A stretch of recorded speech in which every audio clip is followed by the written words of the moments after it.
This art class gig as a life model was meant to be a once-only event, the ultimate personal challenge, facing up to my biggest fears and inhibitions. Being naked in front of others was a case of kill or cure. It's been neither. It's been something else. Oh, it's funny what you think about when you're up here on display, but it all seems to come back to food. Like, I bought myself 2 pints of whole milk from Sainsbury's yesterday. Not semi-skimmed, not 1%, not skimmed, whole milk. Yes. I had a mad moment and I decided to indulge myself.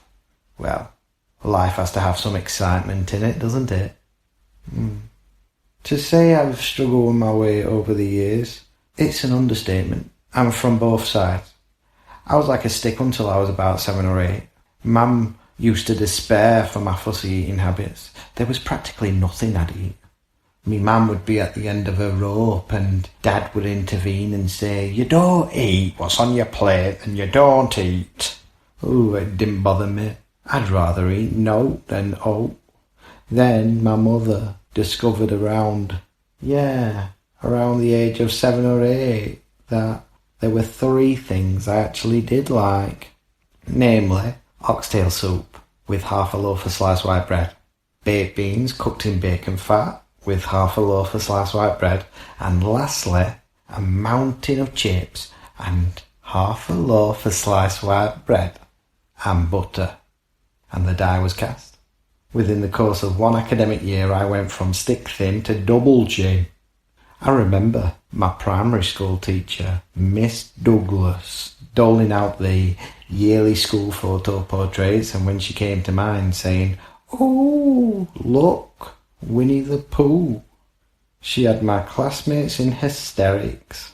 Then she handed me the photo and I was mortified.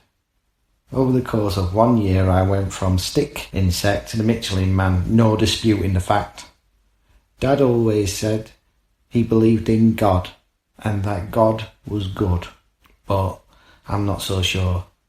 I mean, what kind of benevolent God would make everything that's good for you taste minging, whilst everything that's bad for you tastes amazing? I'll give you an example. Salad without mayonnaise. Enough said. I used to struggle with my weight. Not anymore. I've learnt my lesson. Everything in moderation. There was a time when no one would have wanted to see me naked, no one. Now they pay for it, though not enough. It doesn't bother me. I do it for me, not for them. Ooh, I have my admirers, at least one in this artist circle. I was here last Valentine's Day and a card was waiting for me from my secret admirer. They'd written me a poem too. How did it go again? Oh yeah. Your lips were made for kissing. My arms were made to embrace. Your bottom was made for sitting, so relax and sit on my comfy chair whilst I draw you in the bear. If you ask me, the author would be better off sticking to their paintbrush and leaving the pen alone.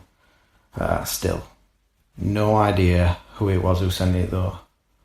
Whoever my secret admirer is, they're the exception, not the rule. It didn't take me long doing this gig to realise that much. It quickly became clear to me that these artists are not interested in me as a person, just my bits and pieces. They're only really interested in observing and drawing the shape and angles of the body. Anybody would do, doesn't bother me. Ever since Adam first hid his tadger under a fig leaf, we've all been ashamed of nudity to a greater or lesser degree. Most of us are pretty prudish when it comes down to it, in my experience. I was no exception. Always self-conscious about my body, as only a fat lad can be. Made all kinds of excuses not to take part in sports at school. The thought of communal showering had me in a state of utter apoplexy. As I got older, however, I invested a considerable amount of energy into getting in good shape. I evolved as the flab dissolved. On the evening of that first class, It finally dawned on me what I was letting myself in for. I bit the bullet, shrugged off my toweling robe and got naked in front of a studio full of beady eyes and had to remain that way for the foreseeable. The biggest revelation was seeing the sketches. Once I'd done my stint, nobody drew me as a blimp. They drew me with lines and angles and even a flat top. Oh, it was a revelation. See, it doesn't matter how hard I work on my bod or how much weight I've lost. I look in the mirror and I still see Winnie the Pooh staring back at me. I used to try and convince myself that the extra poundage meant there was more of me to love, certainly more to grab hold of. Grab the flab and ride the ripples, you know you want to. I failed. Now I'm trying to take the control back. Control of the fat kid. But it's hard, so hard. I'll keep at it, so long as they pay to observe.